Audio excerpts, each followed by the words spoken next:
सिद्धेभ्यः ॐ नमः सिद्धेभ्यः ॐ नमः सिद्धेभ्यः मंगलम भगवान वीरो मंगलम गौतमौ गणी मंगलम मुकुंद कुंदाध्यो जैन धर्मोस्तु मंगलम सर्वमंगल मांगल्यम सर्वकल्याणकारिकम प्रधानां सर्वधर्माणां जैनं जयतु शासनम् जैनं जयतु शासनम्। बोलिए आदिनाथ भगवान की जय, महावीर भगवान की जय हो। परम पूज्य तपस्वी सम्राट आचार्य गुरुदेव 108 सदमति सागर जी गुरु महाराज की जय हो। परम पूज्य परंपराचार्य से 108 सौभाग्य सागर जी गुरु महाराज की जय हो। अहिंसा मही विश्व धर्म की जय हो। और एक बार अपने आत्म प्रदेशों में परिस्पंदन करते हुए जोर का जय घोष करेंगे। बोलिए परम पूज्य सुरत्न सागराचार्य जी महाराज की। जोर से बोलना है, आपके आत्म प्रदेशों में झंझनाहट हो जाए, ऐसे बोलो। बोलिए समस्त मुनि संघ की। मान बाबू, आज वह भावना है जिस भावना के बहाने से उस तीर्थंकर जैसी महान पुण्य प्रकृति का बंध होता है।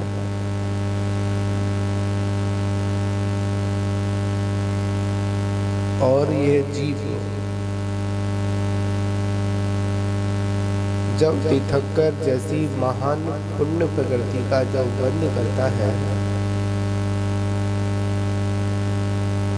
और जब वह प्रकृति जब इसके उदय में तीर्थंकर बालक से लेकर निर्वाण तक जब तक इस कर्म प्रकृति का उदय या संपर्क रहता है उस समय तक कितना प्रभाव उस वात्सल्य का है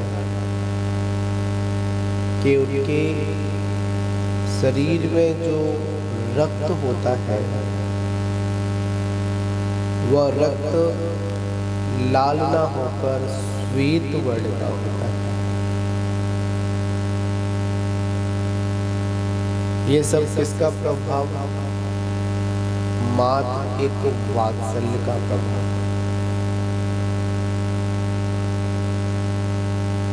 हम सभी लोग वात्सल्य की बात तो करते हैं,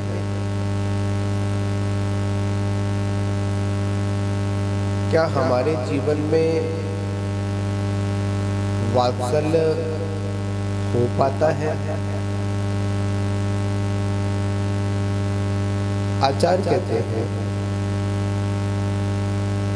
जहां पर सल रहित है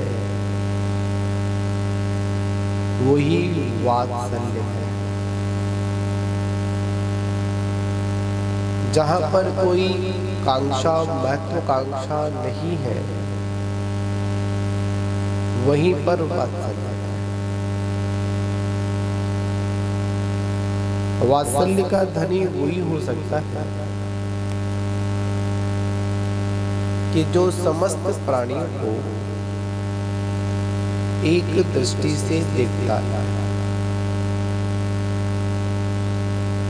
जहां तक है तीनों लोगों के जितने भी जीव हैं उन सभी जीवों को या उन सभी जीवों के प्रति ऐसी भावना रखता है कि सभी जीव सुखी रहे। कैसे रहे? सुखी रहे। इसमें कितने लोग हैं ऐसी ये भावना बातें हैं कि सभी जीव सुखी रहते हैं। सभी चाहते हैं, हाथ उठा दिया। क्या सुखी रहे इतना कहने से, इतनी भावना माने से काम चल जाएगा क्या? इस छोटे से शब्द में ही बहुत बड़ा राज है। जब आप ये भावना बनाते हो कि संसार के सभी जीव सुखी रहें, तो जितने भी जो जीवों को दुख की कारण है, उन सभी कारणों को आपको छोड़ना पड़ेगा, तभी वो सुखी होगा। आपको ऐसा हिसाब करते हो कि दोनों हाथों में लड्डू रखना चाहते हो, मन आया तो ये वाला खा लिया, मन आया तो ये वाला खा लिया, तो मन आया कि दोनों एक साथ खा लिए। ऐसा नहीं होता है। सभी जीव सुखी रहे, ऐसी भावना के साथ में हमारे जीवन में वो शब्द आचरण में भी आना चाहिए। मात्र हमने मन से भा लिया कि सभी जीव सुखी रहे, काम नहीं चलेगा। वचन से भा लिया सभी जीव सुखी रहे, फिर भी काम नहीं चलेगा। आचार्य कहते हैं जब तक मन से, वचन से और काया से जब तक ऐसे भाव नहीं होंगे, तब तक हमारे जीवन में कुछ विशाल परिवर्तन आने वाला नहीं है। आज वो भावना है जो हमको संकेत देती है। एक घाट पर एक गाय और शेर एक साथ पानी पीते हैं। तीर्थंकरों का इतना प्रभाव होता है, तीर्थंकर की वाणी का इतना प्रभाव होता है कि वह जीव जो जन्म जात बैर विरोध रखने वाले हैं, वो भी तीर्थंकरों की सन्निधि में आने से क्या करते, अपने बैर विरोध की भावना को छोड़कर एक साथ एक स्थान पर धर्म श्रवण करते हैं। कौन करते हैं? जो जन्म जात विरोध रखने वाले, मतलब देखते ही एक दूसरे को मारने काटने के लिए दौड़ने वाले ऐसे त्रंच जाति के जीव। कभी कभी आश्चर्य होता है, मन में सोचते हैं, विचार करते हैं, जब भी मनुष्य को कोई भी संबोधन दिया गया तो कहीं ना कहीं त्रैंचों का उदाहरण देकर समझाया गया, क्योंकि त्रैंच आगे चलकर तीर्थंकर बनते हैं। कौन बनते हैं? त्रैंच। क्या बनते हैं? तीर्थंकर जैसे महान पदों को प्राप्त कर लेते हैं। जैसे भगवान महावीर का जीव को जब दो मुनिराजों ने संबोधन दिया तो वो कौन सी अवस्था में थे? त्रैंच अवस्था में थे, सिंह की पर्याय में थे। संबोधन दिया, तुरंत जागृत हुए। त्रैंच भी जब अणु व्रतों को स्वीकार करता है गुरुओं की उपदेश से, तो गुरुओं से ये नहीं कहता कि महाराज हारी बीमारी की छूट दे दो, तो बाबू भैया कभी किंतु परंतु लगाता ही नहीं। समझने वाली बात, पर वो त्रिंच अपने अंतिम जीवन में सूखे पत्ते खाकर जीवन व्यतीत कर सकता है और करता है। कैसे पत्ते खाकर? सूखे पत्ते खाकर और पानी को छानकर। आप कहोगे पानी को कैसे छानता होगा? अपने पंजों से उसको छिंद बिंद करता है और पानी पीता है। कोई किंतु परंतु नहीं है। शायद एक सियार का आता है, वो बावड़ी में जाता है ना, सियार का ही है। एक सियार बड़े आश्चर्य। देखिए, हम मनुष्यों को समझाने के लिए त्रिंच का एक उदाहरण आप सब लोगों के सामने। कैसे? एक सियार ने रात्रि में पानी पीने को त्याग कर दिया, पानी नहीं पीऊंगा। बावड़ी में जाता था तो अंधेरा हो जाता था, तो समझता था कि रात हो गई। बाहर आता था तो प्रकाश हो जाता था। पानी पीने कहाँ जाना पड़ेगा? बावड़ी जाना पड़ेगा। ऐसे करते करते उसने प्राण गंवा दिए, पर अपने उस नियम को नहीं तोड़ा। एक गाय अपने बछड़े को जन्म देती है। जन्म देकर उसको बड़ा भी करती है। जब तक बड़ा नहीं हो जाए तो उसको दूध भी पिलाती है। जहां तक है उसको छोड़कर चरने भी नहीं जाती है। अगर गाय का मालिक उसको अगर भेज देता है तो पीछे मुड़ मुड़ कर देखती है। पर गाय क्या उस बछड़े से बुढ़ापे की कोई उम्मीद रखती है कि जब बड़ा हो जाएगा तो मेरी जीवन का सहारा बनेगा? निष्काम सेवा करती है, अच्छे से उसका पालन पोषण करती है। हम तो एक समय के लिए बच्चा जैसे ही गर्भ में आता है वैसे ही सपने देखना चालू कर देते हैं। बड़ा हो जाएगा, ऐसा करेगा, वैसा करेगा, लिखाएंगे, पढ़ाएंगे, ये करेंगे, वो करेंगे, ऐसा करेंगे, अनेक अनेक उसे अपेक्षाएं लगाकर जीते हैं। जब वो अपेक्षाएं पूर्ण नहीं होती है, जब वही बालक हमको बड़े होकर उपेक्षित करता है, हमको इग्नोर करता है, तो बड़ी पीड़ा होती है। तो यही कहते हैं कि भाई तुझसे बड़ी उम्मीद लगाकर रख। जहां पर उम्मीद है, जहां पर आशाएं हैं, वहां पर वात्सल्य नहीं हो सकता। क्या नहीं हो सकता? वात्सल्य नहीं हो सकता। गुरुओं को देखें, आज हमारे गुरु ने हमको महाव्रत दिए, हमारे गुरु ने हमको अणुव्रत दिए, आज हमको दीक्षा देकर आज यहाँ तक बैठा दिया। तो उनके मन में ये भाव नहीं होगा कि बड़ा हो जाएगा तो मेरे लिए ये करेगा, वो करेगा। नहीं, ऐसा भाव उनके अंदर आता ही नहीं। भाई बता रहे वात्सल्य की महिमा। विष्णु कुमार मुनि, कौन से मुनिराज? अपना दिगंबर पद छोड़कर वात्सल्य की भावना आई तो 700 मुनियों का उपसर्ग दूर कर दिया। जब किसी मुनि पर उपसर्ग किया तो चेला ने दूर किया, दोनों को धर्म वृद्धि का मंगल में आशीर्वाद दिया। किसने दिया? मुनिराज ने दिया।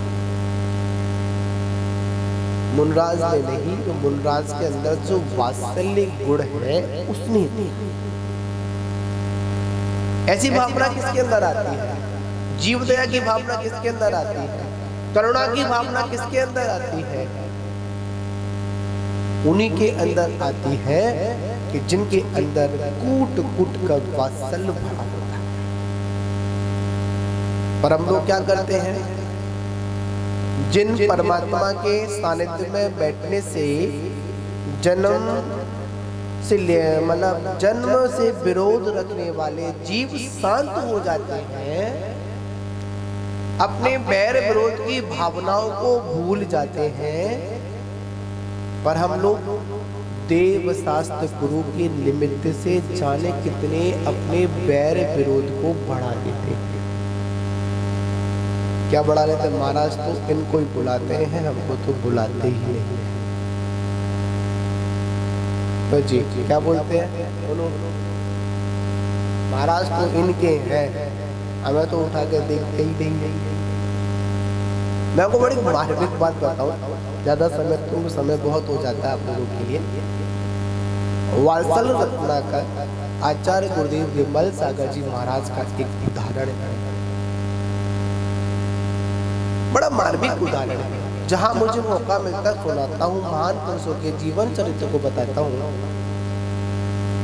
विमल सागर महाराज के सामने क्या लगा था? वात्सल रत्नाकर, वात्सल्य दिवाकर। वास्तविकता में वात्सल्य की मूर्ति थी कि जब वो सोनागिर की यात्रा कर रहे थे तो मुझे ये घटना उसने बताई जो उनका कमंडल लेकर साथ में गवल का व्यक्ति था, गोयल ऐसे कुछ नाम था उसका, कमंडल लेकर जा रहा था। विमल सागर जी की आदत थी कि नीचे मतलब साधु लोग तो नीचे देख के चलते हैं, झुक के चलते, तो पीछे दोनों हाथ किए और अपनी अपने साधु अपनी मस्ती में चल रहा है। बहुत लोगों ने नमोस्तु का हमारा नमोस्तु, पर आचार्य महाराज ने किसी की ओर आंख छोड़ो, हाथ उठाकर भी ना देखा ना आशीर्वाद दिया। कोई बात नहीं, सहिष्णुता से महाराज हाथ करने कोई दिक्कत नहीं, चल रहे। जैसे ही चंदा प्रभु की टॉप पर पहुंचे, मंदिर है, और जैसे ही वहां पहुंचे तो एक सज्जन थे, उन्होंने नमोस्तु किया। आचार्य महाराज रुके, रुककर पीछे भी लगाई, आशीर्वाद भी दिया, पीठ भी थपथपाई, पूछा कैसा? सहजता में बोल दिया ठीक हूँ, नमोस्तु, आशीर्वाद। पर जो पीछे चल रहा था ना कमंडल लेकर, ये कमंडल लेकर चलने जो लोग चलते बड़े खतरनाक लोग होते हैं। क्यों भाई? बड़े खतरनाक लोग होते हैं। बात नहीं बची, जेपी सो नहीं, बड़ी मजेदार बात है, संदेश की बात है आप लोगों के लिए। पीछे चलने वाले व्यक्ति को बात नहीं बची, वो कहता है ये कैसे महाराज? झूठे बोला, ये कैसे महाराज ने? क्यों कि इसको आशीर्वाद दिया, इनको आशीर्वाद नहीं दिया। इतने सारे लोग थे, इनको महाराज बताओ क्या बात है? अरे महाराज नहीं लेने, चल चल चल चल चल नहीं, बता ही दो। ना मैंने इसको आशीर्वाद दिया, ना मैंने इसके पीछे लगाई, ना मैंने इसकी पीठ थपथपाई। इसका पुण्य इतना प्रबल था कि मेरे को यहाँ पर रुकना पड़ा और आशीर्वाद देना पड़ा। याद रखना, ये तो मुनराज है, आप हम पर कुछ कह सकते हो। पुण्य पाप का इतना प्रभाव होता है कि दो खेत हैं, एक खेत में बारिश है और एक खेत सूखा पड़ा हुआ है, वहां एक बूंद भी नहीं जाती। किसका प्रभाव? हमारे पुण्य और पाप का प्रभाव। महानुभावों, हम अपने जीवन में निश्चित ही हम लोगों ने किसी के प्रति ईर्ष्या की होगी, किसी के प्रति हमने हीन दृष्टि को डाला होगा कि आज हमारे उस कर्म के उदय से आज हमको कोई प्रेम नहीं करता, हमको कोई वात्सल्य नहीं करता। बहुत लोग होते हैं महाराज, हमें कोई पूछता ही नहीं है, हमारी कोई वैल्यू नहीं है, ये नहीं है, वो नहीं है। ऐसा क्यों? बहुत घर में लोग होते हैं, हमें कोई चाहता नहीं है। बच्चे भी छोटे छोटे सारे छोटे वाले को बहुत चाहते हैं, हमको तो कोई चाहता नहीं है। उसके साथ ऐसा, उसके साथ ऐसा, बहुत सारे क्वेश्चन होते हैं आपके मन में। याद रखना, वो तो निमित्त होते हैं। निश्चित ही पूर्व जन्म का कोई ना कोई संबंध ऐसा होता है जब वो कर्म उदय में आता है। याद रखना, जब शुभ कर्म का उदय आता है तो शत्रु भी कौन बन जाते हैं? मित्र बन जाते हैं। और जब अशुभ कर्म का उदय आता है तो मित्र भी, सगे संबंधी भी क्या बन जाते हैं?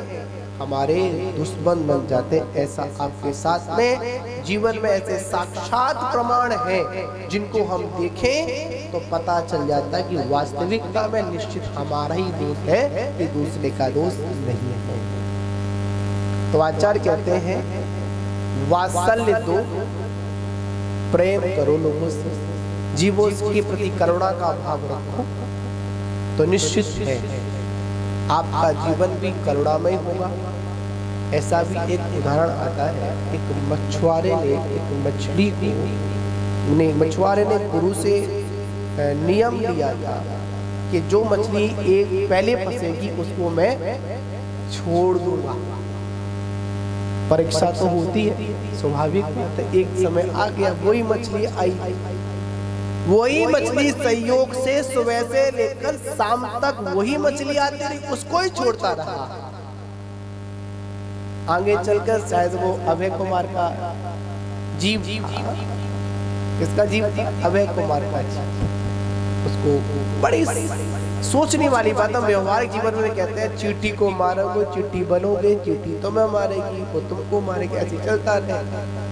अगर किसी श्रृंखला को अगर खत्म करना है तो आचार्य कहते हैं वात्सल्य भावना लेकर आओ। कैसी भावना लेकर आओ? वात्सल्य भावना लेकर आओ। सभी जीवों से प्रेम करो, सभी जीवों से अपनत्व करो, ठीक है ना। तो सबसे पहले वही अपनत्व कर सकता है जो अपनी आत्मा को परमात्मा बनाने की भावना रखता है। एक आत्मा कभी दूसरी आत्मा को बाधा नहीं पहुंचाती, ये बात पक्की है। क्या एक आत्मा मतलब एक परमात्मा किसी दूसरे परमात्मा को बाधा नहीं पहुंचाता है। जब आप अपने अंदर आत्मा देखते हो तो दूसरे जीव के अंदर भी आत्मा देखो। तो आप अपनी भावनाओं को रखते हो तो दूसरे व्यक्ति के अंदर भी उन भावनाओं को रखो, तो निश्चित है आपके अंदर क्या आ जाएगी? वात्सल्य भावना आ जाएगी। तो महानुभाव, ये वात्सल्य गुण है। मैं तो ये कहूँगा कि संसार के जितने प्राणी हैं सभी सुखी हो। जब सुनते हैं बेचैनी होती है, संसार की क्या दशा है, चिंतन करिए। आज का समय ऐसा है, जिस घर को देख लो, जहाँ पर देख लो, छोटे छोटे बच्चों को देख लो। कल मुझे बता रहे थे, शाम को एक भैया आया था, बता रहा था कि हॉस्पिटलों की ये कंडीशन है कि छोटे छोटे बच्चे उनके हाथ से ही चले जा रहे हैं। पर ना डॉक्टर कुछ कर पा रहा है, ना दवाई कुछ कर पा रही है, ना उसके परिजन कुछ कर पा रहे हैं। इससे बड़ा संसार का कोई विचित्र कोई दर्शन नहीं होगा। संसार की नश्वरता को देखिए और सभी जीवों के प्रति क्या करिए? वात्सल्य भावना पाइए। और यही भावना सभी की हो, रहे सुखी रहे सब जीव जगत के, कोई कभी ना घबरावे, ऐसा सभी का जीवन हो, ऐसी मंगल भावना आप भी भाइये, मैं भी बताता हूँ। उसका अच्छा बुरा जो होगा उसके कर्मों के आधार पर होगा, पर क्यों ना हम उसके प्रति अच्छी भावना रखकर, अच्छी सद्भावना रखकर हम अपना क्यों बुरा करें, हम अपना अच्छा करें। जो कुछ होगा देखा जाएगा। तो महानुभावों, आज वात्सल्य भावना, आज 16 कड़म भावना का अंतिम दिन है। ये भावना तो फिर चालू हो जाती है, 32 दिन तक चलती है, 16 दिन का विषय होता है। तो आज अपनी 16 भावना का आज अंतिम दिवस था। तो आप सभी के जीवन में दर्शन शुद्धि से लेकर आपकी यहाँ तक वात्सल्य भावना तक सारी भावनाओं को उठाएं, मंगल में हो। अब इसके बाद में कल का दिन बाकी है, 2 दिन का गैप है। आज 7 तारीख है, 8 और 9 2 दिन का गैप है। 2 दिन के बाद में क्या आ जाएगा? वैसे तो 3 दिन का गैप होता, पर ठीक ही कम ज़्यादा होने से चक्कर पड़ा है। पर्वादिराज पर्युषण महापर्व हमारे बीच में आएंगे और हम सभी लोग बड़े भक्ति भाव के साथ में पर्युषण पर्व को मनाएंगे। आप लोग देख रहे होंगे। हाँ भाई साहब, याद रखना, सुबह 6 बजे कोई आए चाहे नहीं आए, पंडित जी हैं, हम हैं, या संगीतकार की परवाह नहीं होगी, साउंड वाले की परवाह नहीं होगी, हम हैं तो कोई दिक्कत नहीं। कहा जाता पंडित जी और हम 2 जने तो क्या करेंगे 100 जने। ठीक है, हम लोग रहेंगे, आप आएंगे तो अच्छा लगेगा, समय से आएंगे समय से जाएंगे भी, राकुलतारी होगी तो आप सभी समय से पधारेंगे तो ज़्यादा आनंद आएगा। आते तो हैं आप टहलने खाना पूरी करने, ऐसे ना आए। कम से कम 10 दिनों तक तो अपने सारे गृहस्थी के लौकिक कार्यों को एक विराम दें। आज 2 दिन में व्यवस्थित कर लें, सेटिंग कर लें जैसी करनी है, और फिर 10 दिन तो जिन्हें भगवान की पूजा अर्चना पूरी भक्ति के साथ अपन यहाँ सामूहिक रूप से करेंगे, ये भावना हम सब लोग रखते हैं। चलिए, और बता दें अभी हमारी पंडाल खोल दी, पीछे खुल दिया, पूरा खोला नहीं है, चिंता मत करो, इसको गलत मैसेज मत देना कि पंडाल ही खुल गया है। पंडाल नहीं खुला है, पर्युषण पर्व है, उसकी नया एक डेकोरेशन, भगवान का सम्मोहन बहुत सुंदर तरीके से बनाया जा रहा है। पंडाल नहीं खुला है, कोई फोटो खींच रहे हो पंडाल ही खुल गया, गड़बड़ हो जाएगी, ऐसा नहीं है। रातों रात उसको मैनेज किया जा रहा है। रात को काम चालू किया था, हो नहीं पाया था, अब वो दिन में काम करेंगे, पूरा काम चलेगा। 2 दिन में पूरी पंडाल फिर पुनः व्यवस्थित सुंदर तरीके से तैयारी। क्योंकि आप लोग कहते ना, कोई घर का फंक्शन होता है तो आप घर हर साड़ी हर प्रोग्राम के नए वस्त्र लाते हो, तो हमारा तो पर्वाधिराज पर्युषण पर्व आ रहा है। अभी तक ये चतुर्मास की मंच थी, किसकी थी? चतुर्मास का पंडाल था।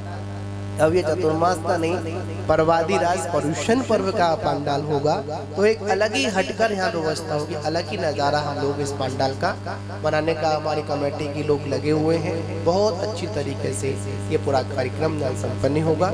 सुबह से लेकर शाम तक धार्मिक कार्यक्रम अनुष्ठान यहाँ चलेंगे। आप लोग बढ़ चढ़कर भाग लें और अपने जीवन को आनंदित करें। बोलिए महावीर भगवान की